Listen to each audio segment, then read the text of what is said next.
കൃഷി ചെയ്തിട്ടുണ്ട്. അത് വിടൂ, ഞാൻ കൃഷി ചെയ്തിട്ടുണ്ട്. നീ എന്നോട് ചോദിക്കും ഏതൊക്കെ കൃഷി ചെയ്തിട്ടുണ്ട്. ഞാൻ കർഷക ഭവനിൽ ഒരു അല്ല ഞാൻ പറയുന്നത്, അപ്പൊ ഇതിനൊക്കെ അഭിമുഖീകരിക്കേണ്ടതില്ല. അല്ലെങ്കിൽ നാളെ കുടിവെള്ള പ്രശ്നം വരും, ട്രാഫിക് ബ്ലോക്ക് വരും, ചിലപ്പോ ഒരു കൊലപാതക പരമ്പര വരും, അവിടെയൊക്കെ അല്ലെങ്കിൽ ചിലപ്പോ ഒരു പെൺകുട്ടി ആക്രമിക്കപ്പെടാം. ഒരു വിഷയം ചോദിക്കും.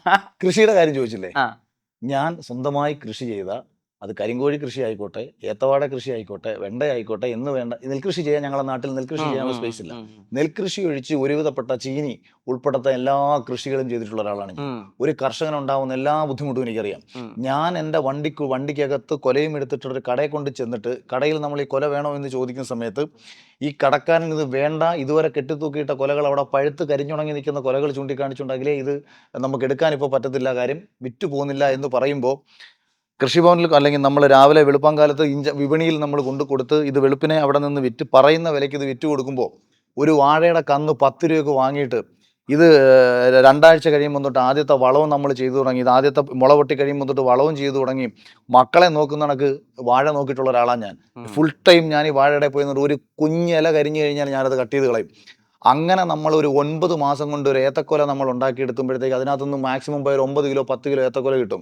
ഈ 10 കിലോ ഏത്തക്കൊല ആ വാഴ അതേ കണക്ക് നോക്കി നമ്മൾ ഉണ്ടാക്കിയെടുക്കുമ്പോഴത്തേക്ക് ചിലവായിട്ട് വരുന്നൊരു തുകയുണ്ട്, നമ്മൾ വിൽക്കുമ്പോഴത്തേക്ക് നമുക്ക് കിട്ടുന്ന തുകയുണ്ട്. പക്ഷേ ഈ കർഷകന് കിട്ടുന്നതിനെക്കാട്ടി ഏറ്റവും കൂടുതൽ ലാഭം കിട്ടുന്നത് കൃത്യസമയത്ത് വിറ്റുപോയാൽ കച്ചവടക്കാരനാണ്. കാര്യം നമുക്ക് 42 രൂപയ്ക്കോ 43 രൂപയ്ക്കോ വിൽക്കാൻ പറ്റുന്ന ഒരു കൊല കടക്കാരൻ വിൽക്കുന്നത് 60 രൂപയ്ക്കോ 65 രൂപയ്ക്കോ ആണ്. നമ്മൾക്ക് ഈ 42 രൂപ കിട്ടണമെന്നുണ്ടെങ്കിൽ നമ്മൾ 9 മാസത്തെ നമ്മുടെ കഷ്ടപ്പാടാണ് ഈ 42 രൂപ എന്ന് പറയുന്നത്. 6 മാസം കൊണ്ട് ഏത്തവാഴ കൊലയ്ക്കും, ചിലത് 6 കഴിയും. കൃത്യമായിട്ട് നോക്കിയാൽ ചില കിൻഡൽ വാഴയ്ക്ക് പക്ഷെ കട്ടി ഉണ്ടാവത്തില്ല, ടേസ്റ്റ് ഉണ്ടാവത്തില്ല. അപ്പൊ ഞാൻ പറഞ്ഞത് നമ്മൾ നല്ല നാടൻ വാഴക്കൊലയായിരിക്കും നമ്മളുണ്ട്. അതുകൊണ്ടാണ് 8 കിലോ 9 കിലോ എന്ന് ഞാൻ പറഞ്ഞത്. 15 കിലോ 18 കിലോയുടെ ഒക്കെ ഏത്തവാഴ ഉണ്ട്. പക്ഷെ അത് നമുക്ക് പ്രയോജനപ്പെടത്തില്ല, ആൾക്കാർക്ക് ടേസ്റ്റ് ഉണ്ടാകത്തില്ല. ഒരു മരുന്ന് പോലും ഞാൻ അടിക്കത്തില്ല. അതായത് ഞാൻ ചെയ്യുന്നത് വെച്ചാൽ ഈ തണ്ടുതുരപ്പൻ എന്ന് പറയുന്ന സാധനമുണ്ട്, ഈ പിണ്ടി തിന്നും. ഈ പിണ്ടി തിന്നു കഴിഞ്ഞാൽ വാഴയുടെ നട്ടല്ലാന്നല്ലോ പിണ്ടി എന്ന് പറയുന്നത്. ഇത് ഇല്ലാതെ കഴിഞ്ഞാൽ വാഴ ഒടിഞ്ഞു വീഴും. അപ്പൊ നമ്മൾ ഓരോ വാഴയിലും പോയി സാധാരണ എല്ലാവരും ചെയ്യുന്ന പണി എന്ന് പറഞ്ഞാൽ ഫുള്ള് നിന്റെ മണ്ടയിൽ കൂടെ മരുന്നടിക്കും. ഏത് ഏത്തവാഴ കർഷകനും ചെയ്യുന്നത്, കാരണം തപ്പി കണ്ടുപിടിക്കുന്ന എളുപ്പമല്ലോ. എനിക്ക് 650 ഏത്തവാഴ ഉണ്ട്. ഞാൻ ഓരോ വാഴ, അതാ ഞാൻ പറഞ്ഞത്, മക്കളെ നോക്കുന്ന വാഴ നോക്കിയ ഒരാളാണ് ഞാൻ. എന്ന് വെച്ചാൽ എല്ലാ വാഴയിലും ചെന്ന് ഇതിന്റെ തണ്ട് മൊത്തം നിന്ന് തടവി നോക്കും, എവിടെങ്കിലും ഒരു കറുത്ത പാടുണ്ടെന്നുണ്ടെങ്കിൽ അത് കണ്ടുപിടിച്ച് അവിടെ മാത്രം മരുന്നടിക്കും. അത് എന്തെന്ന് വെച്ചാൽ നമ്മൾ രാസമരുന്നുകൾ ഉപയോഗിക്കാതെ, കെമിക്കൽസ് ഉപയോഗിക്കാതെ നല്ല പ്യൂറായിട്ട് ഇത് എടുക്കണം. ബ്രോയിലർ കോഴികൾ എൻ്റെ കുടുംബം കഴിക്കണ്ട എന്ന് കരുതിയിട്ട് നാട്ടുകാർക്കും ഞാൻ മറ്റേ കരിങ്കോഴി, ഈ അസീൽ എന്ന് പറയുന്ന ഇനമാണ് കരിങ്കോഴി. ഇത് 2016 കൃഷി ചെയ്ത ഒരാളാണ് ഞാൻ. അന്ന് കരിങ്കോഴിയെ കുറിച്ചൊന്നും കേരളത്തിൽ അധികം ആൾക്കും അറിയില്ല. ഞാൻ നിർമ്മലാനന്ദഗിരി സ്വാമിയുടെ ഭയങ്കര വലിയ ഭക്തനായിരുന്നു. ഭക്തൻ എന്ന് വെച്ചാൽ ഭയങ്കര ആരാധകനായിരുന്നു. ഞാൻ അദ്ദേഹത്തെ ഭയങ്കര ഫോളോ ചെയ്യുമായിരുന്നു. അതുകൊണ്ട് തന്നെ ആരോഗ്യകരമായ ഒരു ജീവിതം എങ്ങനെ സൃഷ്ടിച്ചെടുക്കാം എന്ന് കരുതി അതിന്റെ പിന്നാലെ പോയി അത് സ്വന്തം വീട്ടിൽ ഇംപ്ലിമെന്റ് ചെയ്തുകൊണ്ടാണ് തുടങ്ങിയത്. എൻ്റെ വീടിന്റെ ടെറസിന്റെ മണ്ടയിൽ 120 ഗ്രോ ബാഗ് ഉണ്ടായിരുന്നു.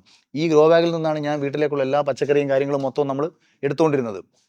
ഇത് കൃഷിയെ പറ്റി ചോദിച്ചാൽ ഈ രണ്ടാമത് മറ്റെന്തോ ഒരു കാര്യം അല്ല. അപ്പൊ എനിക്കൊരു കർഷകന്റെ ബുദ്ധിമുട്ട് എനിക്ക് വളരെ കൃത്യമായിട്ട്, അവൻ വന്ന് പ്രശ്നം പറയുമ്പോൾ എനിക്കിത് മനസ്സിലാവും. പിന്നെ പൈപ്പിൽ കുടിവെള്ളത്തിന്റെ കാര്യം പറഞ്ഞില്ലേ, 5ാം ക്ലാസ് തൊട്ട് 7ാം ക്ലാസ് വരെ താമസിച്ച എൻ്റെ വീട്ടിൽ കിണറ്റിൽ വെള്ളമില്ല. ഞാൻ ഈ ക്രിക്കറ്റ് കളിക്കുമ്പോൾ എനിക്ക് നല്ല പേസ് എറിയാൻ പറ്റുന്നതിൻ്റെ ഒരു പ്രധാനപ്പെട്ട കാരണങ്ങളിലൊന്നെന്ന് പറയുന്നത്, ഞാൻ ഏകദേശം ഒരു 200-300 മീറ്റർ ദൂരെയുള്ള ഈ പഴയ പൈപ്പ് ഉണ്ടല്ലോ, റോഡ് സൈഡിലെ പഞ്ചായത്ത് പൈപ്പ്, അടിക്കുന്നതല്ല, നോർമൽ നമ്മളിങ്ങനെ മേളിലോട്ട് പൊക്കിയാൽ മതി, അതിൽ നിന്ന് വെള്ളം വരുന്ന ടൈപ്പ്. ഈ പൈപ്പിൽ പോയി എല്ലാ ദിവസവും രാവിലെ സ്കൂളിൽ പോകുന്ന ട്യൂഷന് പോകുന്നതിന് മുമ്പ് ഞാനും അമ്മയും കൂടെ, ഞാൻ 2 ബക്കറ്റും 2 കയ്യിലും പിടിച്ച് ഞങ്ങളെ വീട്ടിലിരിക്കുന്ന ഇതിനകത്ത് കൊണ്ടുവച്ച് നിറച്ച്, അല്ലെങ്കിൽ ലോറിയിൽ നിന്ന് വെള്ളം ജീവിച്ചവനാണ് 3 വർഷം. ഇതെല്ലാം വാടക വീടുകളാണ്. അവിടെ എനിക്കിങ്ങനെ പല സ്ഥലങ്ങളിൽ ജീവിച്ച ഒരാളാണ് ഞാൻ. അതുകൊണ്ട് കുടിവെള്ളത്തിൻ്റെ ഒരു ബുദ്ധിമുട്ട് ഒരാൾ പറഞ്ഞാൽ ഇതെനിക്ക് എളുപ്പത്തിൽ മനസ്സിലാവും. ഇന്ന് നമ്മുടെ സമൂഹം നേരിടുന്ന ഓരോ വഴിയോര കച്ചവടക്കാരന്റെ ബുദ്ധിമുട്ട് പറയാൻ എനിക്ക് എളുപ്പമാണ്. ഞാൻ തെങ്കാശിയിലും മറ്റു പല സ്ഥലങ്ങളിലും പോയി, തേനിയിലും ഒക്കെ പോയിട്ട് തേങ്ങ കരുനാഗപ്പള്ളിയിലേ കിട്ടത്തുള്ളൂ, മാങ്ങ എടുക്കാൻ വേണ്ടിയിട്ട് പോകും. ഈ മാങ്ങ എടുത്തുകൊണ്ട് റോഡ് സൈഡിൽ കൊണ്ട് കച്ചവടം ചെയ്യും. ഇപ്പം പൈനാപ്പിൾ തോട്ടത്തിൽ പോയി കഴിഞ്ഞാൽ അവിടെ നിന്ന് പൈനാപ്പിൾ എടുത്തുകൊണ്ടൊന്ന് കച്ചവടം ചെയ്യും. അപ്പൊ അവൻ ഒരു വഴിയോര കച്ചവടക്കാരന്റെ ബുദ്ധിമുട്ട് എനിക്കറിയാം. ഇനി ഒരു പെട്ടിക്കട നടത്തുന്നതിന്റെ ബുദ്ധിമുട്ട് എനിക്കറിയാം. കാര്യം ഞാൻ പെട്ടിക്കട നടത്തിയിട്ടുള്ള ഒരാളാണ്. 20 പൈസയുടെ വില എനിക്കറിയാം. കാര്യം ഒരു സിഗരറ്റ് വിറ്റാൽ അന്നത്തെ കാലത്ത് കിട്ടുന്ന ലാഭം 20 പൈസയായിരുന്നു. 3 രൂപ 30 പൈസയ്ക്ക് മേടിക്കുന്ന ഒരു സിസർ ഫിൽറ്റർ 3.5 രൂപയ്ക്കാണെന്ന് വിൽക്കുന്നത്. 20 പൈസയാകുമ്പോൾ ഒരു സിഗരറ്റിന് കിട്ടുന്നത്. അപ്പോൾ ഒരുത്തൻ വന്ന് നമ്മുടെ അടുത്ത് 20 പൈസയ്ക്ക് വേണ്ടിയിട്ട് നമ്മളൊരു കച്ചവടം ചെയ്യുമ്പോൾ 10 പേര് വരുമ്പോൾ നമുക്ക് 2 രൂപ ലാഭം, 20 പേര് വരുമ്പോൾ 4 രൂപ ലാഭം. അപ്പോഴാണ് ഒരുത്തൻ വന്ന് കടം പറയുന്നത്. 20 സിഗരറ്റ് വിൽക്കുമ്പോഴാണ് 4 രൂപ കിട്ടുന്നത്. അപ്പോൾ 21ാമത്തെ വന്നിട്ട് അളിയാ പൈസ എത്ര അളിയാ എന്ന് പറഞ്ഞാൽ നഷ്ടം. അതുകൊണ്ട് ഈ ഓരോ 20 പൈസയുടെയും ലാഭം എനിക്കറിയാം. അതെങ്ങനെയാണ് ഒരു മനുഷ്യൻ്റെ ജീവിതത്തെ ബാധിക്കുന്നത് എനിക്കറിയാം. ഇങ്ങനെ വിഷ്ണു ഓരോന്ന് ചോദിക്കാൻ തുടങ്ങിയാലും ഇന്നത്തെ കേരളത്തിലെ ഒരു രാഷ്ട്രീയക്കാരന്മാർക്കും പറയാനില്ലാത്ത ജീവിതാനുഭവങ്ങളിലൂടെ കടന്നുപോയ ഒരാളാണ് ഞാൻ. അതിന് എന്തും ചോദിച്ചോ. ഷെയർ മാർക്കറ്റിന്റെ ബുദ്ധിമുട്ട് ചോദിക്കണോ? 13 വർഷം കൊണ്ട് ട്രേഡ് ചെയ്യുന്ന ഒരാളാണ് ഞാൻ. അല്ല, അത് പെട്ടെന്ന് അങ്ങനെ സാധാരണക്കാരനെ ബാധിക്കുന്ന ഒരു പ്രശ്നമാണ് ഞാൻ മനസ്സിലാക്കുന്നത്. സാധാരണക്കാരന് മാത്രമല്ല ജീവിതം വിഷ്ണു. ശരിയാണ്. ഇവിടെ 1.5 കോടി രൂപയുടെ ഡിഫൻഡറും കൊണ്ട് പോകുന്ന ഒരുത്തൻ 70 ലക്ഷം രൂപ GST, റോഡ് ടാക്സ് ഇതെല്ലാം അടച്ചവനല്ലേ? അവനെന്താ ബുദ്ധിമുട്ടില്ലേ? അവൻ രക്ഷപ്പെട്ടു പോയതൊരു തെറ്റാണോ? അവൻ അധ്വാനിച്ച് മാനേജ്മെന്റ് അറിയാം. അതാ ഇത് ഭാഗ്യം എന്താണെന്നറിയോ? ഏറ്റവും താഴെത്തട്ടിൽ നിന്ന് രക്ഷപ്പെട്ടല്ലോ. അപ്പൊ രക്ഷപ്പെട്ടവന്റെ ബുദ്ധിമുട്ടും അറിയാം.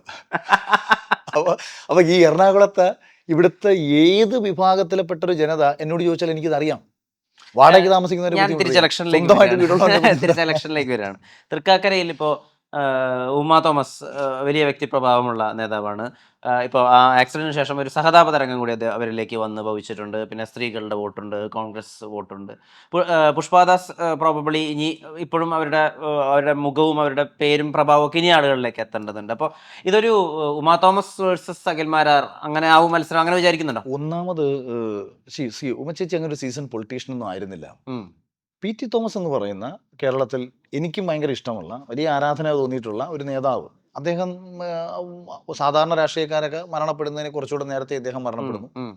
ആ മരണത്തിൽ ആ സമയത്ത് ഇവിടുത്തെ ജനങ്ങൾക്ക് തോന്നിയൊരു വികാരം പ്ലസ് പിണറായി വിജയന്റെ ഭരണത്തോടുള്ള എതിർവികാരം ഇതെല്ലാം കൂടെ കൂട്ടി കിട്ടി വന്ന സമയത്ത് അത് വലിയൊരു അനുകൂല അന്തരീക്ഷമായിട്ട് മാറുകയും ഒരിക്കലും ജനാധിപത്യത്തിൽ ഞാൻ ആഗ്രഹിക്കാത്തൊരു സാധനമാണ് സഹതാപം എന്നത്. കാര്യം നമ്മളെ നാടിനെ നയിക്കേണ്ട ഒരാൾക്ക് സഹതാപം കൊണ്ടല്ല നമ്മൾ തിരഞ്ഞെടുക്കേണ്ടത്. അല്ലെങ്കിൽ അല്ലല്ല, ഞാൻ പറഞ്ഞത് നമ്മൾ തെരഞ്ഞെടുപ്പിലേക്ക് പോകുമ്പോൾ അത് ഞാൻ കേവലം ഒരു ഉമാ തോമസിന്റെ കാര്യം മാത്രമല്ല പറയുന്നത്. ഇപ്പം ഉമ്മൻചാണ്ടിയുടെ മരണശേഷം ചാണ്ടി ഉമ്മൻ മത്സരിക്കാൻ വരുന്ന സമയത്തും അവിടെ ചാണ്ടി ഉമ്മൻ എന്ന് പറയുന്ന വ്യക്തിയോ അയാൾ പ്രൂവ് ചെയ്തു കേട്ടോ. ചാണ്ടി ഉമ്മൻ കേരളത്തിലെ വൺ ഓഫ് ദ ബെസ്റ്റ് ലീഡറാണ്, എൻ്റെ നല്ലൊരു സുഹൃത്തുമാണ്. അപ്പോൾ അദ്ദേഹത്തിനോട് അന്ന് ജയിച്ച സമയത്ത് ഞാൻ പറഞ്ഞു, ജയിക്കുമ്പോൾ ജയിക്കുന്നതിന്റെ കാരണം അറിയണം. ആര് ജയിച്ചാലും ജയിക്കുന്നതിന്റെ കാരണം അറിഞ്ഞെങ്കിൽ മാത്രമേ ആ കാരണങ്ങൾ കൊണ്ട് നമുക്ക് അത് വീണ്ടും ജയിക്കാൻ പറ്റൂ. ക്രിക്കറ്റ് കളിച്ചാൽ ഓപ്പോസിറ്റ് എറിയുന്ന ബൗളർക്ക് മറ്റേ ഒരു മോശം പന്ത് എറിയുകയും ആ പന്തിൽ അടിച്ച് ക്യാച്ച് കളയുകയും ചെയ്തിട്ട് സെഞ്ചുറി അടിക്കുന്നതിനകത്ത് കാര്യമില്ല. കാര്യം നാളെ ഇതേ മോശം പന്ത് വന്നെങ്കിലേ മുന്നോട്ട് പോകാൻ പറ്റൂ. ഏറ്റവും മികച്ച പന്ത് കളിക്കുക, ഏറ്റവും മികച്ച രീതിയിൽ മുന്നോട്ട് പോയാൽ ഒരു ബെസ്റ്റ് ബാറ്റ്സ്മാൻ ആവാൻ പറ്റും. രാഷ്ട്രീയത്തിലൊക്കെ അങ്ങനെ തന്നെയാണ്. നമ്മൾ എങ്ങനെ ജയിച്ചു എന്ന് നമ്മൾ അറിയണം. അപ്പം ചാണ്ടി ഉമ്മൻ അത് നിലനിർത്തി. ഉമ്മച്ചേച്ചിയെ സംബന്ധിച്ച് ഇപ്പം കലൂര് വെച്ചിട്ട് ഉമ്മച്ചേച്ചിക്ക് ഒരു അപകടം പറ്റി. സ്വാഭാവികമായിട്ട് എല്ലായിടത്തും ഓടിയെത്താനോ മറ്റോ പറ്റിക്കാണത്തില്ല. അപ്പം അത് പക്ഷെ നമ്മളെ ജനത്തെ ബാധിച്ചിട്ടുണ്ട്. ഇത്തവണ കോൺഗ്രസിൽ തന്നെ ഉമ്മച്ചേച്ചി മാറണമെന്ന് പറഞ്ഞുകൊണ്ട് വലിയൊരു ആവശ്യമുണ്ടായിരുന്നു. ദീപ്തി മേരി വർഗീസിനെ മത്സരിപ്പിക്കണമെന്നും ഉമ്മച്ചേച്ചി മാറിക്കൊടുക്കണമെന്നും പറഞ്ഞു. കാരണം ഒരു രാഷ്ട്രീയക്കാരിയായി വന്നതല്ല, പകരം ഒരു പ്രത്യേക സാഹചര്യത്തിൽ കോൺഗ്രസ് സീറ്റ് കൊടുത്ത ഒരാളാണ് ഉമ്മച്ചേച്ചി. പക്ഷേ ഞാൻ എപ്പോഴും പറയുന്നത് ഉമ്മച്ചേച്ചി തൃക്കാക്കര മണ്ഡലത്തിൽ സ്വീകാര്യയാണെങ്കിൽ, ഇവിടുത്തെ ജനങ്ങളുടെ പ്രശ്നങ്ങളിലെല്ലാം ഉമ്മച്ചേച്ചിയെ കണ്ടിട്ടുണ്ടെങ്കിൽ, ഉമ്മച്ചേച്ചി ഇവിടെ വികസനങ്ങൾ കൊണ്ടുവരുന്ന കാര്യത്തിൽ നല്ലൊരു MLA ആയിരുന്നെങ്കിൽ, ജനങ്ങളുടെ പ്രശ്നങ്ങൾ തിരിച്ചറിച്ച് മുന്നേറിയ കാര്യത്തിൽ ഉമ്മച്ചേച്ചി ഒരു മികച്ച MLA ആയിരുന്നെങ്കിൽ, സർക്കാരിൻ്റെ തെറ്റുകളെ ചോദ്യം ചെയ്യുന്ന കാര്യത്തിലും നിയമസഭയിൽ കൃത്യമായി അതൊക്കെ പോയിന്റ് ഔട്ട് ചെയ്യുന്ന കാര്യത്തിലൊക്കെ ഒരു മികച്ച MLA ആയിരുന്നുണ്ടെങ്കിൽ ഇവിടെ അഖിൽമാരാരെന്നല്ല മറ്റൊരാളുടെ ആവശ്യമില്ല.